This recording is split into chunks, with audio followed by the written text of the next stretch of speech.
For example एक in news बरोबर आपलं एक ॲडव्हर्टाइजमेंट कॉन्ट्रॅक्ट आहे समजा, in news channel advertisement contract आहे 3 लाखाचं, वर्षाला 3 लाख रुपये मी तुम्हाला पे करणार. आमचं ॲडव्हर्टाइजमेंट तुम्ही प्रत्येक 10 मिनिटाला 5 मिनिटाला जे ब्रेक असतं त्याच्यामध्ये रन करायचा. आमच्या कंपनीचं ॲडव्हर्टाइजमेंट जे पण 10-20 सेकंदाचा जे पण व्हिडिओ असेल ते व्हिडिओ रन करा. पण आपण त्यांना पैसे कसं देणार आहे तर मंथली देणार आहे त्यांना पैसे, मंथली पेमेंट. ठीक आहे, मंथली किती होतं 3 लाखाचं डिवायडेड बाय 25,000 तुमचं मंथली पेमेंट आहे. ठीक आहे, आता मला सांगा ह्या 25,000 वरती TDS लागेल की नाही. आता जे आपण रूल बघितलं त्या रूल प्रमाणे नाही सर, पण 30,000 ला मिनिमम हे होतं ना. ओके, बाकी दुसरं कोणाला काय बोलायचं की सगळ्यांचं सेम आहे. सॉरी, इयरली 30,000 म्हटलेलं ना सर तुम्ही. नाही, आपण काय सांगितलेलं रूल की कमीत कमी तुमचं इनवॉइसचं व्हॅल्यू जे आहे ते 30,000पेक्षा कमी असली पाहिजे, तर तुम्हाला TDS डिडक्ट करायची गरज नाही आहे. पण जर वर्षभरात तुमचं 1 लाखापेक्षा वरती जर राहत असेल इन्कम, तर मात्र तुम्हाला किती पण पैशाचं इनवॉइस असू दे त्याच्यावरती TDS डिडक्ट करावं लागणार. आता हे वर्षभरात 1 लाखाच्या पेक्षा वरती जाते, कमी आहे वरती जाते ना. इन न्यूज चॅनलला पैसे जास्त देतात ना तुम्ही 1 लाखापेक्षा. मग मग इन न्यूज चॅनलचे पैसे तुम्हाला डिडक्ट करण्याचा अधिकार आहे, तुम्ही TDS डिडक्ट करू शकता. पण TDS डिडक्ट करण्यासाठी एक गोष्ट लक्षात ठेवा, कोणी पण TDS उठून डिडक्ट करू शकत नाही. त्याच्यासाठी तुम्हाला टॅन रजिस्टर्ड असावं लागतं. ठीक आहे, तुम्हाला एक जसं वॅट टीन नंबर असतं तसं एक टॅन नंबर म्हणून असतं. तुमच्या कंपनीचा पॅन नंबर असतं, जसं तुमचा इंडिव्हिज्युअल पॅन नंबर आहे. हां, मग तुम्हाला टॅन नंबर रजिस्टर करावा लागतो. आणि मोस्टली कॉर्पोरेट कंपन्या ज्यांचं रजिस्ट्रेशन आहे ते TDS डिडक्ट करण्यासाठी लायबल आहेत. Got it?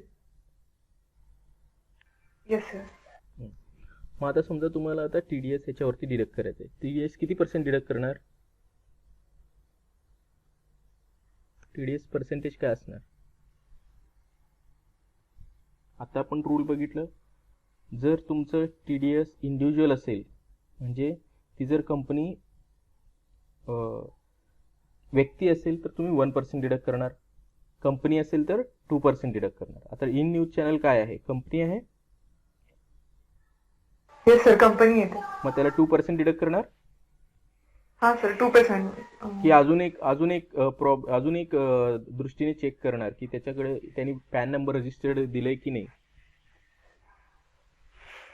सर ते कॉन्ट्रॅक्ट करत असताना ह्या सगळ्या गोष्टी राईट, पॅन नंबर जर तो दिला असेल तर तुम्ही 2% डिडक्ट करू शकता, आणि जर पॅन नंबर दिला नसेल तर 20% तुम्हाला डिडक्ट करावं लागेल. Got it? Yes sir. आता 2% किती होते TDS त्याच्यावरती? आता तुम्ही पूर्ण 3 लाखावरती 2% डिडक्ट करणार की फक्त 25,000वरती 2% डिडक्ट करणार? हा, दॅट्स द पॉइंट सर, मला तेच समजत नव्हतं. हा, म्हणजे होल सगळं 3 लाखाचं की 25,000चं मंथली पे करावं लागणार 2%? राईट. आता तुम्हाला जरी 3 लाखावरती डिडक्ट करायचं असलं पण पेमेंट कशा प्रकारे करताय, कारण TDS हे इन्कम जनरेशन वरती असतं. इन्कम नुसतं दाखवलं तर TDS लागत नाही, ते इन्कमचे पैसे पण यायला लागले ना मग TDS डिडक्ट व्हायला लागतो. राईट, तुम्हाला सॅलरी वर्षभराचं पॅकेज 4 लाखाचं आहे समजा, लगेच 4 लाखावरती त्यांनी एकाच वेळेला डिडक्ट करत नाहीत. तुम्हाला महिन्याला जी सॅलरी मिळते त्यातनं TDS डिडक्ट होत असतो. तसंच हे पण कॉन्ट्रॅक्टचं असतं. 3 लाखाचं जरी कॉन्ट्रॅक्ट असलं तरी महिन्याला जे पण पेमेंट तुम्ही करणार आहे त्याच्यावरती तुम्हाला TDS डिडक्ट करावं लागणार आहे. आणि प्रॉपर TDS डिडक्ट केल्यानंतर तुम्हाला गव्हर्नमेंटला ते सबमिट करावं लागणार आहे प्रत्येक महिन्याच्या 10 तारखेला. सबमिट केल्यानंतर नुसतं सबमिट करून चालणार नाही, ज्याचा TDS तुम्ही डिडक्ट केलंय त्याला TDSचं सर्टिफिकेट द्यावं लागणार आहे, बाबा तुझ्याकडनं मी TDS डिडक्ट केलंय. ठीक आहे, कारण त्याला ते परत त्याच्या इन्कम टॅक्सच्या पेमेंटच्या वेळेला त्याला ते लागणार आहे, ते सर्टिफिकेट दाखवून तो त्याचं रिफंड घेऊ शकतो. थोडक्यात TDS ची रिसिप्ट म्हणता येईल. येस, कारण ते तुमचा पैसा नाहीये, तुम्ही ते डिडक्ट करून तुमच्याकडे ठेवून घेऊ शकत नाही, तुमचं प्रॉफिट नाही, ते तुम्हाला गव्हर्नमेंटला पे करावं लागणार आहे. फक्त एवढंच की on behalf of in news channel तुम्ही गव्हर्नमेंटला पे करताय. ठीक आहे, त्यांचं इन्कमचा सोर्स तुम्ही डिडक्ट करून घेतलं ना, त्यांचं इन्कम आहे ते 3 लाख रुपये, त्याच्यातनं तुम्ही TDS डिडक्ट करता. Got it? मग आता हे TDS चे पैसे, TDS व्हॅल्यू हे प्रत्येक महिन्याच्या 10 तारखेला, म्हणजे आता सध्याचं जे गव्हर्नमेंटचं रूल आहे तुम्हाला ते गव्हर्नमेंटला पे करावं लागणार. पे टू गव्हर्नमेंट. जसं GST कलेक्ट केल्यानंतर तुम्ही गव्हर्नमेंटला पे करता, तशाच प्रकारे हे TDS कलेक्ट केल्यानंतर तुम्हाला गव्हर्नमेंटला पे करावं लागणार. GST तुम्ही कस्टमरकडनं कलेक्ट करता, TDS हे तुम्ही सप्लायरकडनं कलेक्ट करता. दोन्हीमध्ये ते डिफरन्स आहे. GST कोणाकडनं कलेक्ट करता? कस्टमरकडनं, इनवॉइसमध्ये वॅट लावून. TDS कोणाकडनं कलेक्ट करता? जे तुमचे सप्लायर आहेत, जे सर्व्हिस तुम्हाला प्रोव्हाइड करतात, त्यांचं इन्कम सोर्स तुमच्याकडनं आहे, बरोबर आहे? कारण इन्कमवरती तुम्ही टॅक्स डिडक्ट करता. Got it? Clear? Yes sir. आता दुसरं अजून एक एक्झाम्पल करूया. Mister Ram took construction contract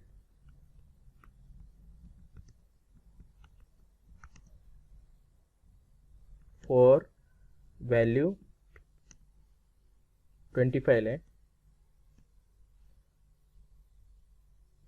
okay, ठीक आहे. मिस्टर रामने कन्स्ट्रक्शन कॉन्ट्रॅक्ट घेतलेला आहे. तर मिस्टर राम कोण आहे? एक इंडिव्हिज्युअल आहे. त्याने एक कॉन्ट्रॅक्ट घेतलं, बाबा तुमचं 1000 स्क्वेअर फूटची जागा आहे, त्याच्यावरती मी तुमची जागा बांधून द्यायचं काम मी करतो. वीट सिमेंट रेती सगळं माझं, माणसं माझे आणि प्लॅनिंग सर्व माझं, मी तुम्हाला घर कंप्लीट करून देतो. ठीक आहे. ते जर तुम्ही त्या इंडिव्हिज्युअलकडनं जर इंडिव्हिज्युअल डील करत असेल, म्हणजे आता समजा तुम्ही कुठलं जर जागा घेतलात आणि ती कंपनीच्या नावाने नाही आहे, तुमच्या मालकीची म्हणजे इंडिव्हिज्युअलची आहे, प्रायव्हेट आहे, तर ह्या सेक्शनमध्ये तुम्ही कुठलंच TDS वगैरे डिडक्ट करू शकत नाही, कारण तुमच्याकडे टॅन रजिस्ट्रेशन नाही आहे. Got it?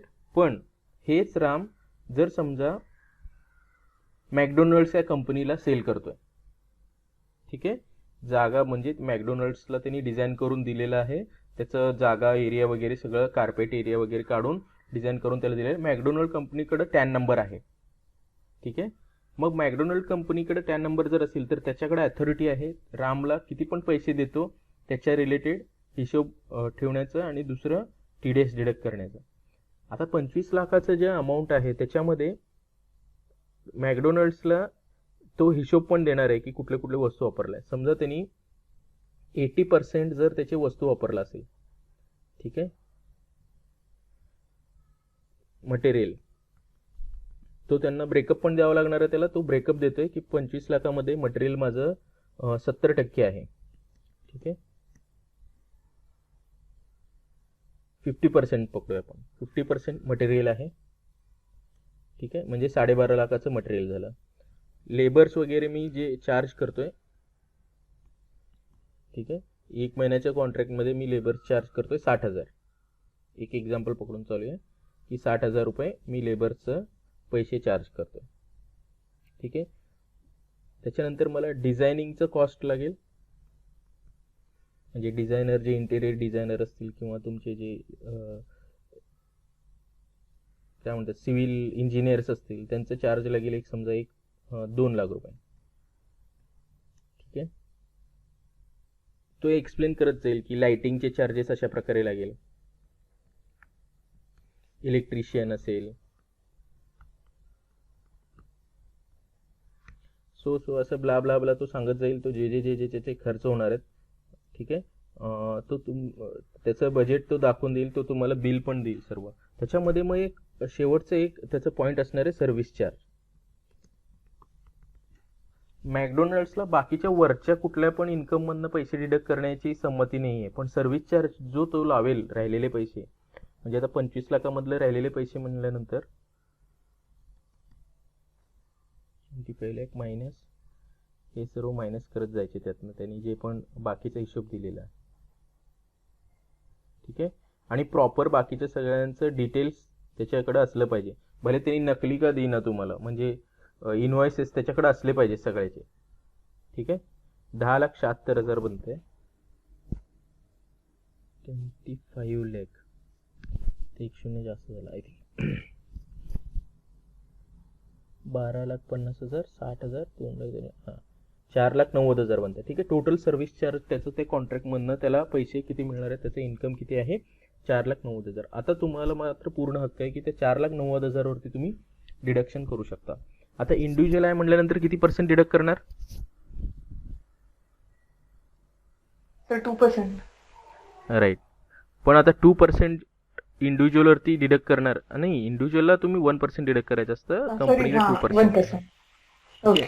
इंडिव्हिज्युअलला जर 1% डिडक्ट करणार आहे तर कुठल्या अमाऊंटवरती डिडक्ट करणार? 25 लाखावरती डिडक्ट करणार की फक्त 4,90,000 वरती डिडक्ट करणार? सर फक्त 4,90,000 ना, बाकीचे तर ते सर्व्हिसेस तुम्ही दिले ना ऑलरेडी. Very good.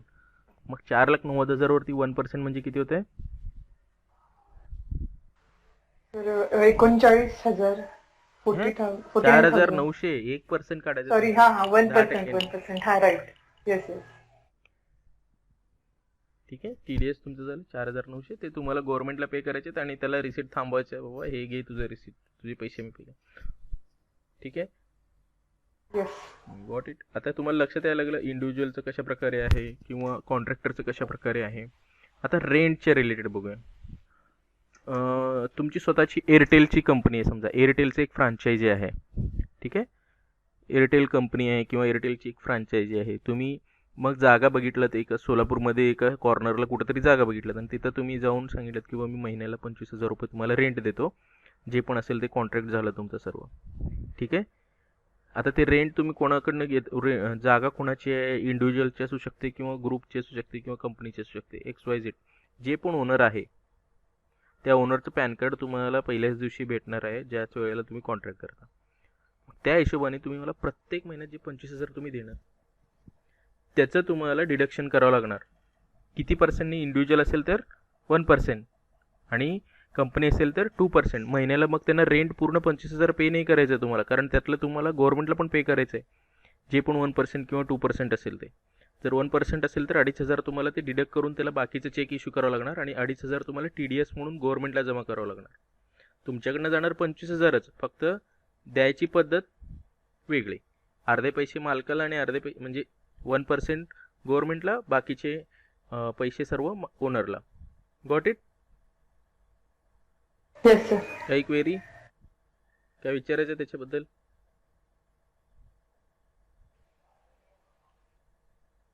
प्रणव,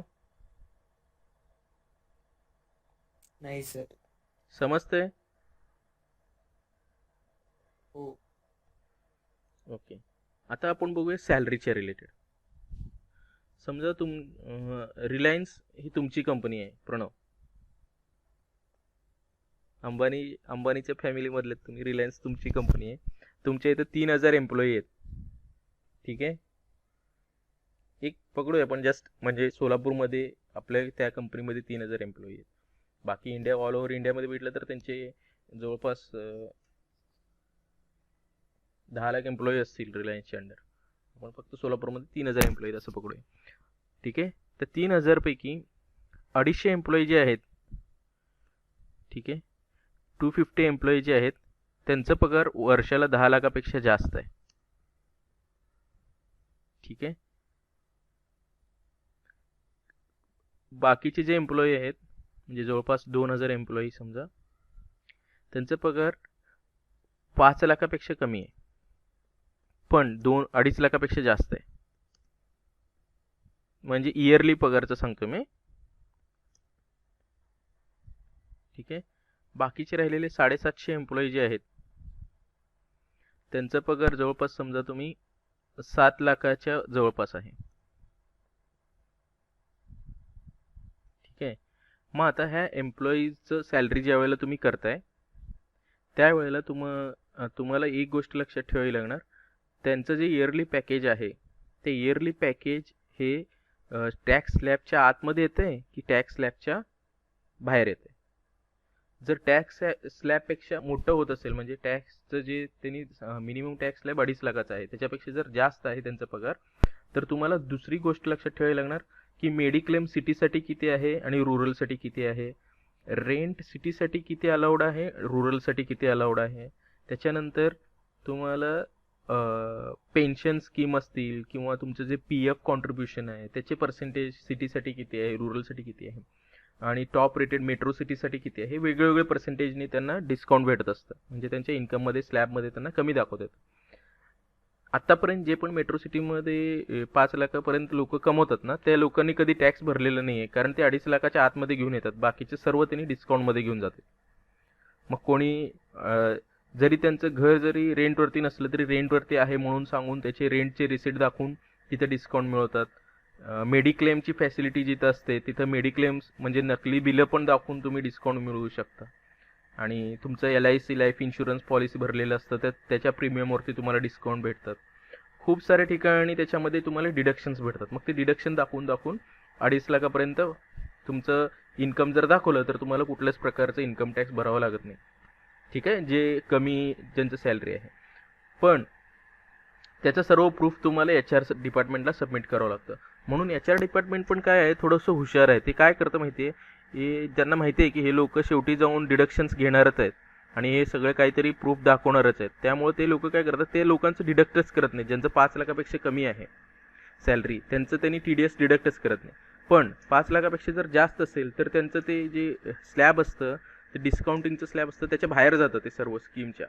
मग त्याच्यापेक्षा जास्त जे पण त्यांचं इन्कम आहे, समजा 2 लाख जास्त इन्कम आहे 5 लाखापेक्षा, तर त्याच्यावरती त्यांना TDS डिडक्ट करावा लागतो. म्हणजे त्यांच्याकडनं मंथली TDS त्यांनी डिडक्ट करायला चालू करतात. ठीक आहे. आणि वर्षाच्या शेवटी त्यांना रिटर्न फाईल करावा लागतो.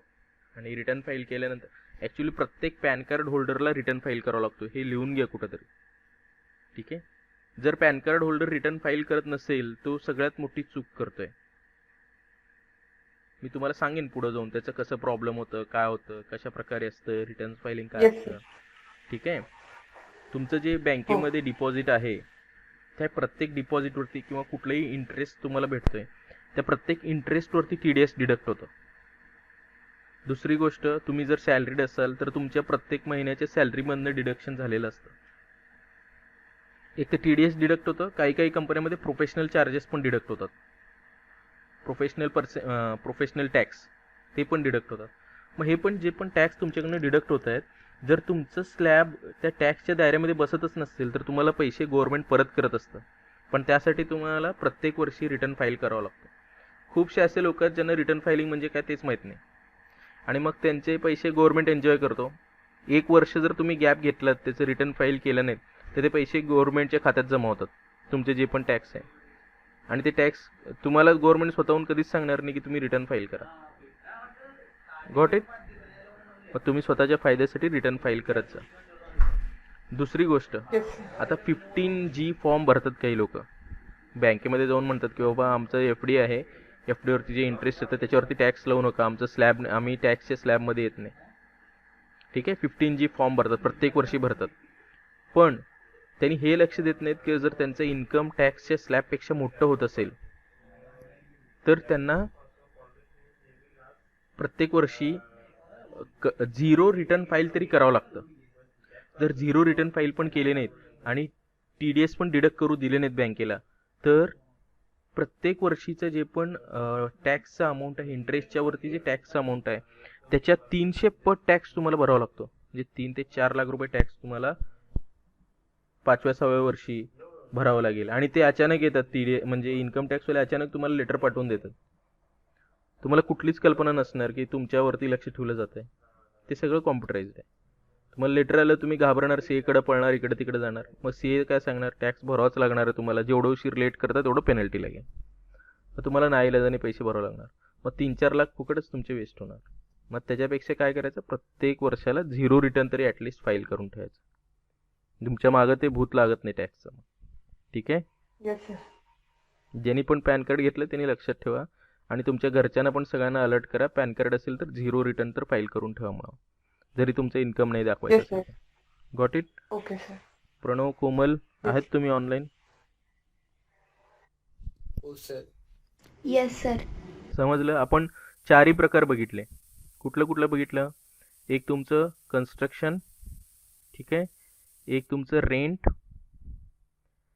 म्हणजे कॉन्ट्रॅक्ट बघितलं, रेंट बघितलं, इंटरेस्टचं मी सांगितलं तुम्हाला बँकेच्या इंटरेस्टवरती कशा प्रकारे असतं. त्याच्यानंतर तुम्ही हे एम्प्लॉईचं पण सॅलरीवरती कशा प्रकारे टॅक्स असतं ते बघितलं. काही डाऊट तर ते असतील तर बँक विचारा. हा सर, ते बँकच्या इंटरेस्टवरचं एकदा प्लीज परत सांगता का? हां, बँकेमध्ये जर तुमचे 10 लाख रुपये तुम्ही जेवायला वाढताना थोडं दुर्लक्ष झालं. ओके, बँकेमध्ये जर तुमचे 10 लाख रुपये FD असेल, ठीक आहे, आणि त्याच्यावरती इंटरेस्ट तुम्हाला इयरली 25,000 मिळत असेल. एक एक्झाम्पल, मी कुठलाही पर्सेंटेज वगैरे मनात पकडलं नाही, एक अंदाज सांगतोय. 25,000 जर तुम्हाला वर्षाला इंटरेस्ट मिळत असेल किंवा 2 लाख रुपये इंटरेस्ट मिळत असेल, जे पण असेल इंटरेस्टची अमाऊंट, त्याच्यावरती TDS डिडक्ट होतं. तुम्ही जर बघितलात ना व्यवस्थित, जर तुमचं स्टेटमेंट बघितलात तुम्ही जिथे इंटरेस्ट जमा होत आहे आणि तुम्ही कॅल्क्युलेट जर केलात, मेन प्रॉब्लेम काय होतं माहिती आहे आपल्या भारतीय लोकांचा, ते कॅल्क्युलेटच करत नाही, बँकेवरती डोळे आपण विश्वास ठेवतात, इंटरेस्टचं पर्सेंटेजेस कॅल्क्युलेट करत नाही, म्हणून ते काय डिडक्ट केलं आणि काय केलं ते कायच माहीत होत नाही. जर तुम्ही व्यवस्थित बघितलात तर ते जे इंटरेस्ट आहे ते पूर्णपणे जमा करत नाहीत, ते इंटरेस्टवरती तुमचं 10% TDS डिडक्ट करून मग पैसे जमा झालेले असतात. मग ते गेले कुठे TDS, ते पैसे कुठे गेले इंटरेस्टचे, ते गव्हर्नमेंटला जमा झाले. मग त्यांच्याकडनं परत कोण घेणार? तुम्हीच. जोपर्यंत रिटर्न फाईल करणार नाही ते गव्हर्नमेंट तुम्हाला येऊन देणार आहे का? नाही देणार आहे. म्हणून Okay, रिटर्न sir. फाईल आलं करणं लक्षात. गरजेचं आहे. आणि त्याच्यामध्ये तुम्हाला लक्षात येतं की तुमचं इंटरेस्टवरती किती डिडक्शन झालं आहे. रिटर्नमध्ये ते जॉईन झालेलं असतं, ते ऑटोमॅटिक सर्व आलेलं असतं त्याच्यामध्ये. ठीक आहे, म्हणून रिटर्न इन्कम टॅक्सचं फाईल करणं गरजेचं आहे. समजलं? काही क्वेरी असतील तर Yes, sir. विचारा. हे चारही मेजरली वापरले जाणारे TDSचे प्रकार आहेत. आणि ह्याच्यानंतर खूप सारे वेगवेगळे प्रकार आहेत, ते जास्त कॉर्पोरेटमध्ये यूज होत नाही, हे मेजरली यूज होतात. 80-90% लोक हे 4 टाईपचे TDS वापरत असतात. ठीक आहे. आणि आता हे प्रॅक्टिकली आपण एक्झाम म्हणजे प्रॉब्लेम्समध्ये पण बघणार आहे कशा प्रकारे सोडवायचं आहे. ठीक आहे. इथे तुम्हाला काय समजलं नसेल तर विचारा आत्ताच. बाकी तुमचं जे पर्सेंटेज रेट वगैरे आहे, स्लॅब वगैरे आहे, ते तुम्हाला ते चार्टमधनं लक्षात येईलच. मायक्रोसॉफ्ट वर्ड ओपन नाही होत आहे, मी थोडंसं पॉज करतो याला. सर स्क्रीन नाही दिसत आहे तुमची. काय सांगते तुम्ही? नीट बघा, त्याच्यामध्ये स्क्रीन आहे. सर म्हणजे ती स्क्रीन जी आहे ती म्यूट वरती आहे म्हणजे सर. म्यूट नाही आहे, चालूच आहे. माझ्याकडे तर मोबाईलमध्ये चालू आहे, मी बघतोय मोबाईलमध्ये पण दिसतंय मला स्क्रीन. मला पण दिसत आहे सर. हां दिसतंय, मी बघा स्क्रोल केलं तर वर खाली होतंय, आहे चालू. ठीक आहे, तुम्ही नीट बघा.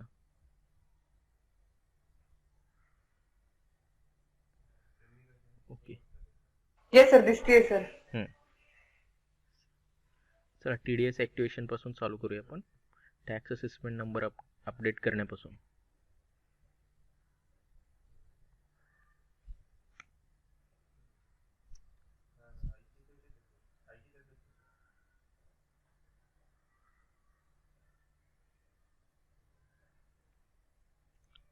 स्टेप 1 सर्व ड्युटीचे लेजर्स बनवून घेणे. स्टेप 2 एक्सपेन्सेसचे लेजर बनवून घेणे. स्टेप 3 डिडक्शन तुम्ही इंडिव्हिज्युअल एका पेमेंटच्या इन्व्हॉइसमध्ये पण करू शकता, JV पण करू शकता. स्टेप 4 डिडक्शन केल्यानंतर ते व्यवस्थित डिडक्ट झाले की नाही आहे आणि सगळे पैसे जमा झालेले तुम्ही गव्हर्नमेंटला पे केले की नाही ते चेक करणं, म्हणजे गव्हर्नमेंटला पे करणे. थोडक्यात गव्हर्नमेंटचं पेमेंट झालं. स्टेप 5 सबमिट करणे सर्व जे TDS तुम्ही डिडक्ट केलेले आहे त्यांना TDS सर्टिफिकेट. Got it? त्या स्टेप्समध्ये तुम्हाला TDS सोडवायचं असतं. लक्षात आले सर्व स्टेप? 5 स्टेप आहेत टोटल. आय थिंक ही वाली आपली सर कंपनी. पत्र सांगता प्लीज. हां, ही वाली आपली कंपनी आय थिंक 1 2 3 टाकलं होतं मी. आणि ॲडमिन 2 3 काय होतं याचं पासवर्ड? ओके. स्टेप 1 लिहून घ्या. ड्युटी लेजर्स क्रिएट करणे.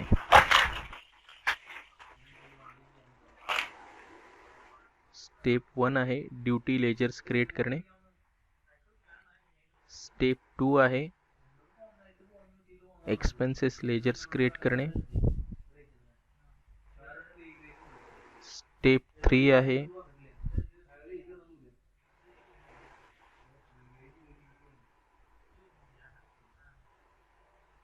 सप्लायर किंवा सर्व्हिस प्रोव्हायडर जे पण असतील त्यांचे लेजर्स क्रिएट करणे.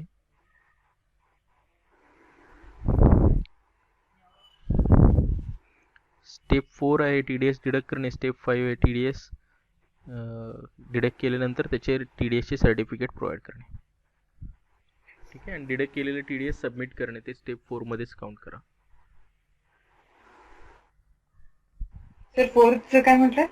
TDS डिडक्ट करणे, सर्टिफिकेट प्रोव्हाइड करणे, गव्हर्नमेंटला पैसे जमा करणे.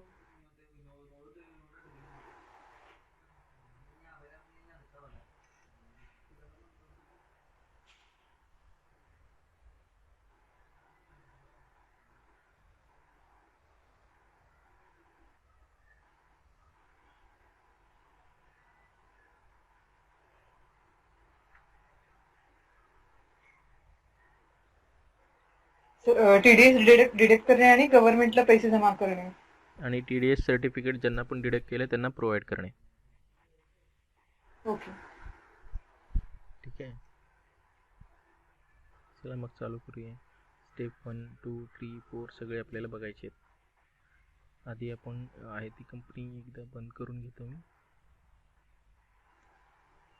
ठीक आहे, तर याच्यामध्ये तुम्हाला आधी TDS ॲक्टिवेशन करावं लागेल.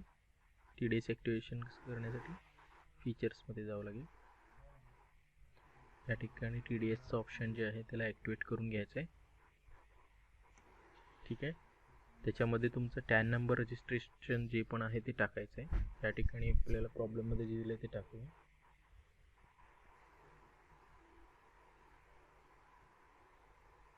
सर हे वरचं जे टॅक्स असेसमेंट नंबर तोच पॅन नंबर असणार का प्रॉब्लेम मधला? हां, टॅक्स असेसमेंट नंबर म्हणजे स्टॅन, शॉर्टकट त्याचं TAN. हा राईट सर, आलं लक्षात.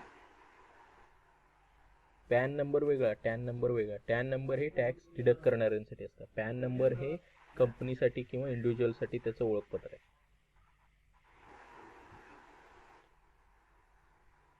ठीक आहे, सेम नंबर असणार आहे. तुम्ही कुठल्या टाईपचे डिडक्टर आहात, सेंट्रल गव्हर्नमेंट आहात, काय आहात ते सर्व तुम्ही या ठिकाणी द्यायचं. आता या ठिकाणी कंपनी आपण घेऊया, मोस्टली कंपनीच असतात. कुठलं ब्रांच आहे, डिव्हिजन आहे, समजा सोलापूर ब्रांच. ठीक आहे, तुमच्या सर्कलचं कोड काय आहे ते सर्व या ठिकाणी तुम्ही देऊ शकता. फोन नंबर, ईमेल ID जे पण डिडक्ट करणार आहे, जो डिडक्ट करणार आहे त्या व्यक्तीचं पूर्ण डिटेल तुम्ही या ठिकाणी टाकू शकता. फॉर एक्झाम्पल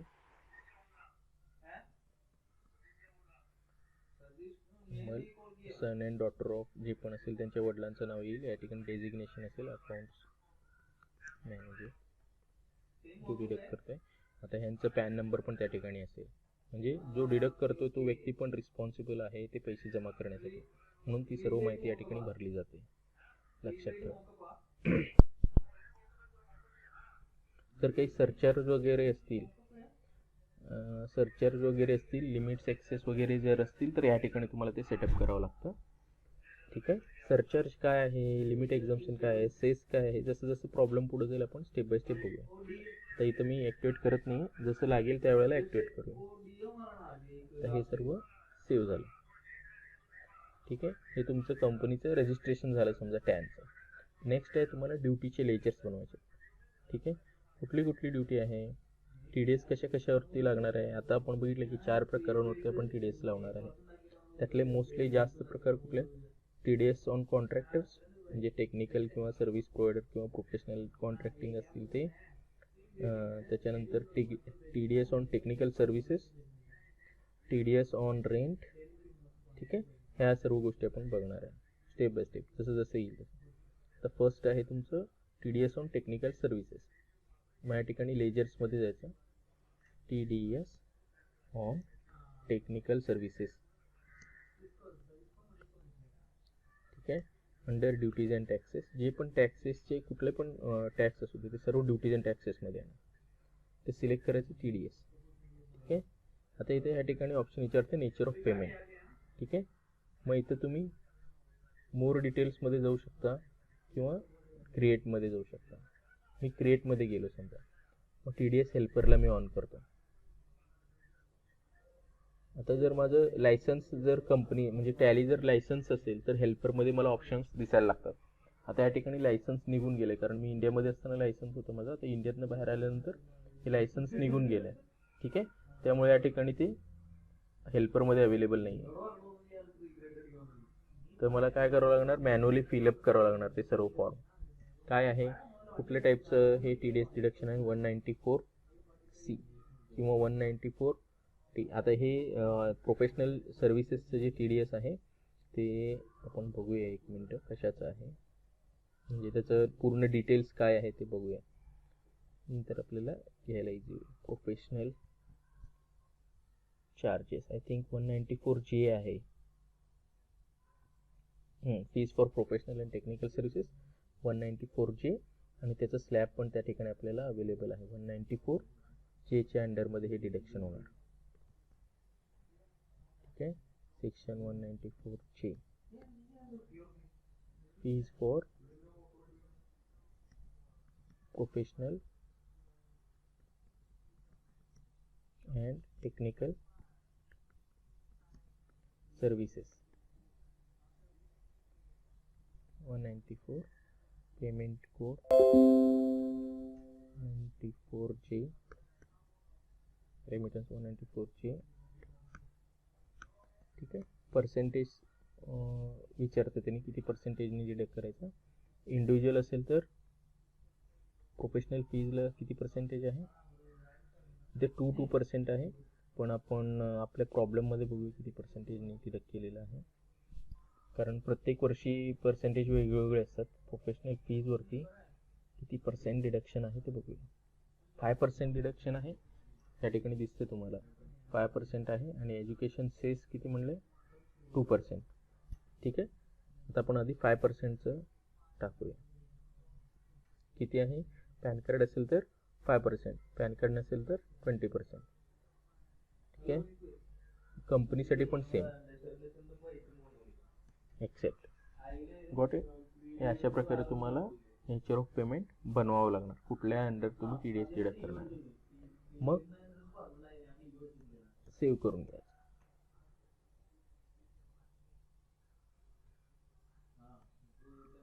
त्याचप्रमाणे TDS on contractors, contracts,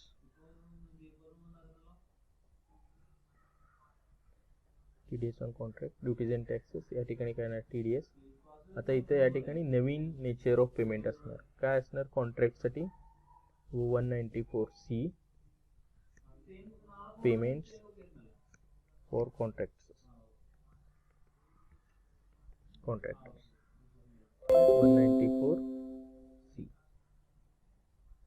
payment code 194C. ठीक आहे, पर्सेंटेज किती आहे कॉन्ट्रॅक्टरसाठी आपण प्रॉब्लेममध्ये बघूया.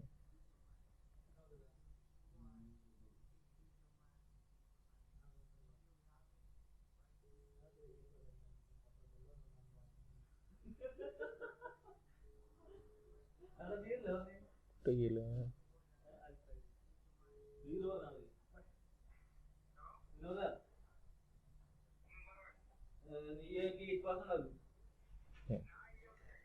कॉन्ट्रॅक्टरसाठी किती पर्सेंटेज आहे,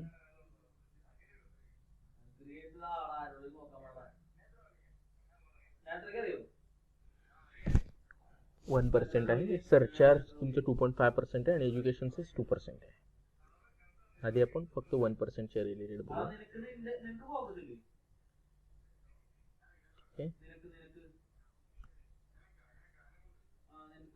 TDS फॉर कॉन्ट्रॅक्टर्स झालेला आहे. TDS on rent, duties and taxes, TDS create. रेंटसाठी काय आहे शॉर्टकट की, TDS ऑन रेंट काय आहे चेक करू शकता.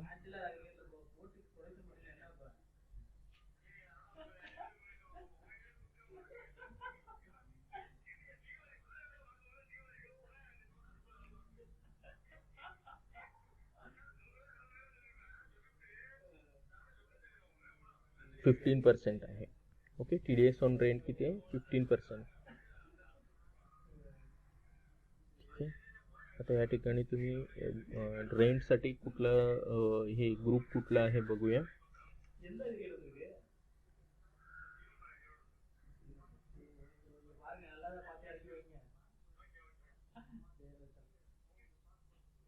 194I आहे. 194I च्या अंतर्गत रेंटवरती डिडक्शन होतं. 194I rental payments. ठीक आहे. 194I हे ॲक्च्युली कसं ऑटोमॅटिक यायला पाहिजे. ह्या सगळ्या गोष्टी तुमचं जर हेल्पर ऑन असेल आणि जर तुमच्याकडे लायसन्स व्हर्जन असेल तर ऑटोमॅटिक येतं. माझ्याकडे आता लायसन्स व्हर्जन नाही आहे, त्यामुळे मला आता मॅन्युअली टाकावं लागतं. 15% आहे. ठीक आहे. क्लिअर. आपण आधी सर्व ड्युटीचे लेजर बनवून घेतले. ठीक आहे. मग आता आपण एक्सपेन्सेस लेजर बनवून घेऊया. ॲडव्हर्टाइजमेंट,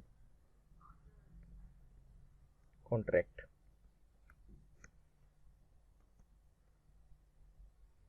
तुमचं काय असणार ते इनडायरेक्ट एक्सपेन्सेस. ठीक आहे. या ठिकाणी खालच्या साईडला TDS अप्लिकेबल आहे. कुठल्यामध्ये येणार आहे तुमचं पेमेंट फॉर कॉन्ट्रॅक्टर्समध्ये, ते इथं सिलेक्ट करायचं. आधी ड्युटीज बनवून घ्यायची, मग नंतर या ठिकाणी तुम्हाला ते नेचर ऑफ पेमेंट सिलेक्ट करावं लागतं. रेंट किंवा ऑफिस रेंट, इनडायरेक्ट एक्सपेन्सेस. ठीक आहे.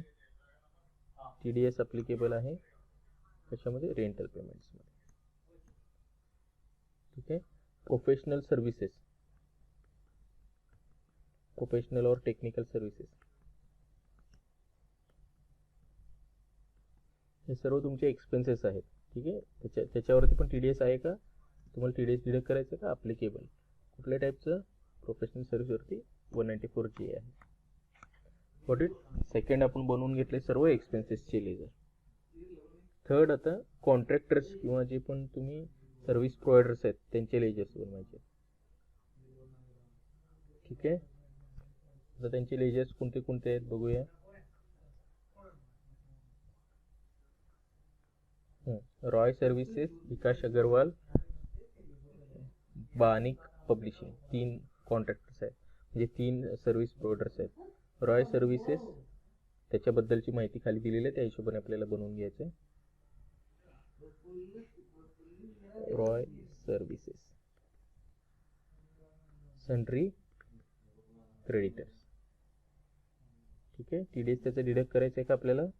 यस. कोण आहे तो, त्याची माहिती इथे दिलेली आहे. Individual HUF resident, individual HUF resident. Same वाउचरमध्ये डिडक्ट करायचं आहे का, चेक करा प्रॉब्लेममध्ये. वाउचर त्याच वाउचरमध्ये डिडक्ट केले की सेपरेट वाउचरमध्ये डिडक्ट केले. बघा, JV पहिल्यांदा पास केलेले त्या वाउचरमध्ये डिडक्शन नाही केलं की त्याच वाउचरमध्ये केलंय, त्याच वाउचरमध्ये डिडक्शन केलं. सेम वाउचरमध्ये डिडक्शन आहे बघा खाली TDS. मग सेम वाउचर करायचं असेल तर या ठिकाणी ऑप्शन निवडायचा. तुम्ही त्याच वाउचरमध्ये पण डिडक्ट करू शकता, सेपरेट एंट्री पण पास करू शकता, तुमची मर्जी असते ते. डिडक्ट इन सेम वाउचरला येस करायचं आहे. ठीक आहे. कुठल्या नेचर ऑफ पेमेंटमध्ये येते, रॉय सर्व्हिसेस प्रोफेशनल फीजमध्ये आहे. मग प्रोफेशनल फीज टाईप निवडला, एंड. ठीक आहे.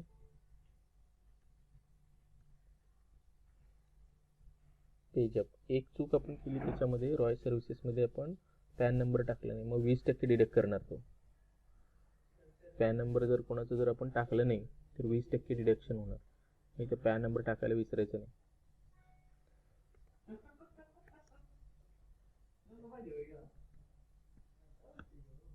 ठीक आहे. आता हे पॅन नंबरचं किती काय असतं. पॅन नंबर म्हणजे फर्स्ट 5 हे तुमचे अल्फाबेट्स आहेत, त्यानंतर 4 डिजिट आहे आणि लास्टचं पण अल्फाबेट आहे. फर्स्ट 5 अल्फाबेटमध्ये इंडिव्हिज्युअल जर असाल तर P हे तुमचं सिम्बॉल आहे. AHOP जे आहे 4th नंबरचं घर हे तुमचं सिम्बॉल आहे, म्हणजे तुम्ही काय आहात ते प्रूव्ह करतं पॅनमध्ये. कंपनी असाल तर तिथं C असतं, गव्हर्नमेंट असाल तर G असतं. ठीक आहे. त्यानंतर लोकल बॉडी वगैरे असाल तर L असतं. पार्टनरशिप फर्म असाल तर त्या ठिकाणी वेगळं सिम्बॉल आहे. आता सध्याला P म्हणजे काय, पर्सन, इंडिव्हिज्युअल आहे. रॉय सर्व्हिसेस इंडिव्हिज्युअल असू शकतं, किंवा तुम्ही इथं त्यांनी ओनरचंच पॅन कार्ड दिलेलं आहे असं समजून पण चालू शकतं. पण पॅन कार्ड असणं गरजेचं आहे. पॅन कार्डला किती अक्षर म्हणजे किती अंक असतात, 5 अल्फाबेट्स 4 डिजिट्स आणि पुन्हा एक अल्फाबेट, म्हणजे टोटल 10 डिजिटचा हा पॅन नंबर असतो. दुसरं काय पण टाकायचं नाही तिथं. झालं रॉय सर्व्हिसेस. नेक्स्ट तुमचं कुठलं सर्व्हिसेस आहे? विकास अग्रवाल, व्यक्ती आहे विकास अग्रवाल,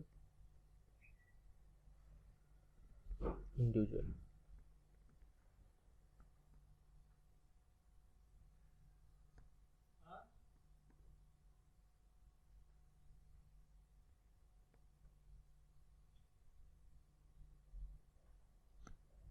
रेसिडेंट आणि नॉन रेसिडेंट दोन्ही टाईपची डिडक्शन तुम्ही, रेंटल पेमेंट्स आहे विकास अग्रवालसाठी. ठीक आहे, त्याला तुम्ही रेंट देताय तर रेंटमधनं डिडक्ट करायचं तुम्हाला. त्याचं पण पॅन कार्ड जर डिटेल नाही दिलं तर 20% डिडक्ट होणार. मग पॅन कार्ड डिटेल देणं गरजेचं आहे. मी सेम पॅन कार्ड टाकतो, फक्त नंबर बदलतो.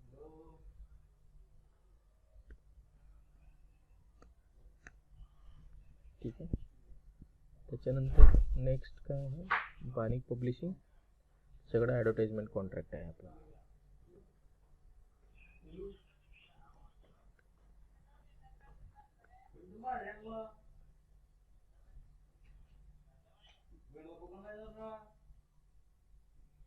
जीएसटी डिडक्ट करा. काय आहे ते या ठिकाणी दाखवलेलं आहे, लोकल अथॉरिटी आहे. लोकल अथॉरिटी ते तुमचं ॲडव्हर्टाइजमेंट कॉन्ट्रॅक्ट आहे. पॅन कार्ड आहे.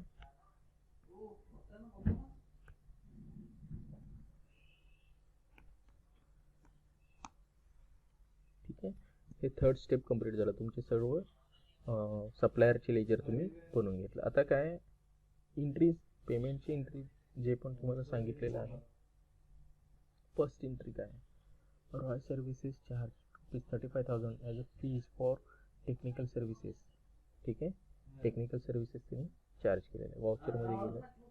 ठीक आहे, आता टेक्निकल सर्व्हिसेस किंवा अशा प्रकारचं जे पण वाउचर आहे ते तुम्ही 2-3 प्रकारे करू शकता. ठीक आहे, एक तर जर्नलमध्ये करू शकता, पेमेंटमध्ये करू शकता. ठीक आहे, पण आता इथं डायरेक्ट पेमेंट नाही करायचं तुम्हाला, त्यामुळं बँकेला किंवा कॅशला क्रेडिट करू शकत नाही, म्हणून पेमेंट वाउचरमध्ये करता येणार नाही. तुम्हाला जर्नल पास करावं लागेल. रॉय सर्व्हिसेसच्या नावाने पैसे कलेक्ट करायचे आहेत ना तुम्हाला, त्यामुळे तुम्हाला जर्नल पास करावं. एक्सपेन्सेसला आधी डेबिट करून घ्या. कशाचे एक्सपेन्सेस आहे? प्रोफेशनल सर्व्हिसेस किंवा टेक्निकल सर्व्हिसेस. किती रुपये देणार आहे? 35,000 रुपये. क्लिअर? तसंच तुम्ही 35,000 टाकाल, इथं ते नेचर ऑफ पेमेंट सिलेक्ट होतं ऑटोमॅटिक. नेक्स्ट, क्रेडिट कोणाला करायचं? कोणाला करायचं? क्रेडिट कोणाला करायचं? आहेत की सर्वजण? रॉय सर्व्हिस. Very good. मी जर रॉय सर्व्हिसेसला क्रेडिट सिलेक्ट केलं, काय झालं बघा? 35,000 पूर्ण आलं का? नाही सर, का? टीडीएस कट करून आले ते पैसे. Very good. किती टीडीएस डिडक्ट, कशावरती टीडीएस डिडक्ट झालं? Technical services. किती पर्सेंटेज झालं असेल?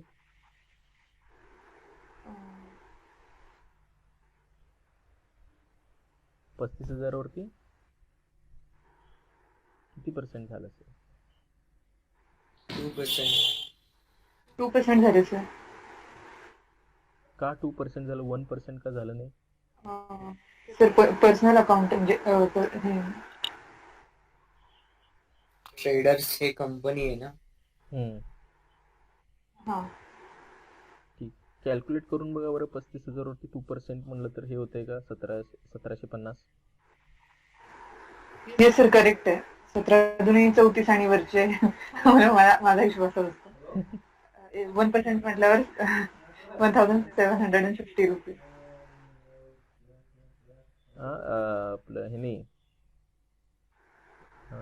कोण आहे याचं नाव? प्रणव. हो सर. बरोबर आहे त्यांचं. 2% आहे की 5% आहे? 2% सर. 2% कसं असणार बरं? 1% म्हणजे नाही, 350 झाले, सॉरी. हा 2% म्हणजे 700 झाले. अरे 5% नाही, 700. 750 मी म्हणतो माझं हा गणित हा चुकते की काय. नाही करेक्ट आहे सर. 750 यायला पाहिजे आम्हाला. हा म्हणजे 5% आहे राईट. मग आपण चेक करूया आपल्या प्रॉब्लेम मध्ये पण 5%च आहे का.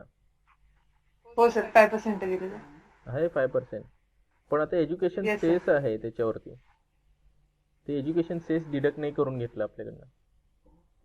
मग एज्युकेशन सेस पण डिडक्ट व्हायला पाहिजे. ठीक आहे, कारण ते गव्हर्नमेंटचे प्रोव्हिजन आहे. सेस म्हणजे काय, टॅक्सवरती टॅक्स. 5% जे 35,000 होते 1750 झाले, त्याच्यावरती 2% 35 रुपये तुमचं एज्युकेशन सेस म्हणजे शैक्षणिक भत्ता म्हणजे ॲडिशनल चार्जेस घेत असतं. ते ऍड करण्यासाठी मी म्हणजे सर हे 1750 चे 2% येणार ना या राईट ठिकाणी राईट राईट एज्युकेशन. हा राईट. मग आता ते ऍड करण्यासाठी तुम्हाला काय करावं लागणार, ह्याला आधी कॅन्सल करावं लागणार. म्हणजे मी सेव्ह करत नाही इथे एंट्री, आधी मी सेस ऑन करून हा. घेतो. कुठं ऑन करायचं मी मगाशी सांगितलं होतं.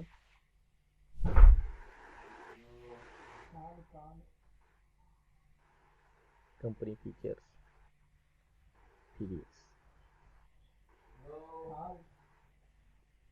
या ठिकाणी ऑप्शन आहे तुम्हाला सरचार्ज आणि सेस ऑन करायचं. ठीक आहे, रेसिडेंट आहे, डिडक्टिव्ह स्टेटस काय इंडिव्हिज्युअल रेसिडेंट आहे. अप्लिकेबल डेट 1/4/2021 पासून घेतो. ठीक आहे, किती पर्सेंट सेस रेट आहे, 2%. Got it. येस. त्याच्यानंतर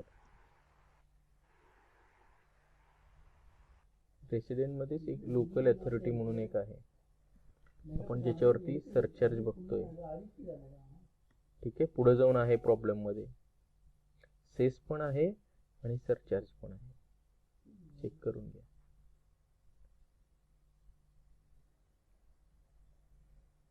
एज्युकेशन सेस 2%.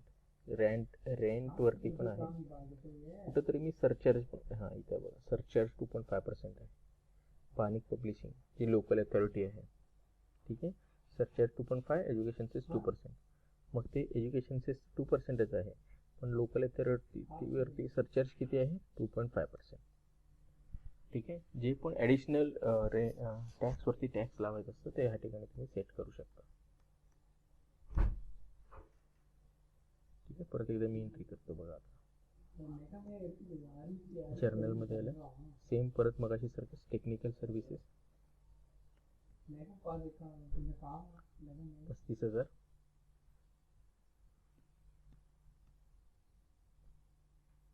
ठीक आहे, या ठिकाणी मी रॉयल सर्व्हिसेस सिलेक्ट करणार.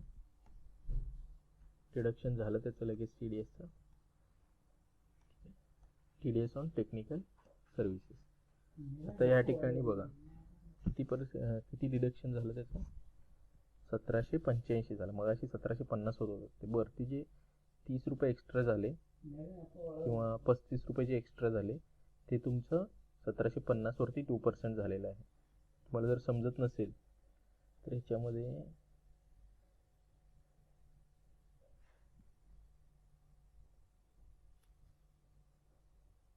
तुम्ही ह्याच्या डिटेलमध्ये जाऊ शकता. टॅक्स ॲनालिसिसमध्ये एस्केप करायचं, ते एंट्री झाल्यानंतर मोर रिपोर्ट्समध्ये जायचं, त्याच्यामध्ये TDS रिपोर्ट्समध्ये जायचं. ठीक आहे, या ठिकाणी 2-3 ऑप्शन आहेत, त्यातलं फर्स्ट ऑप्शनमध्ये मी जातो. ठीक आहे, आता जे डिडक्शन झालेलं दिसते त्याच्यामध्ये मी जातोय.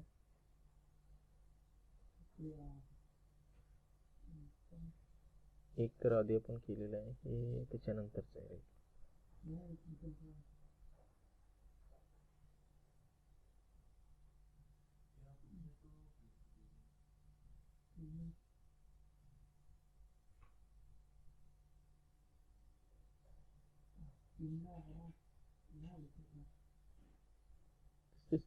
फॉर्म 26Q मध्ये तुमचं डिडक्शनचं दिसतंय सर्व झालेलं आहे. हे तुम्हाला ह्या ठिकाणी आलं म्हणजे तुमचं व्यवस्थित डिडक्शन झालेलं आहे.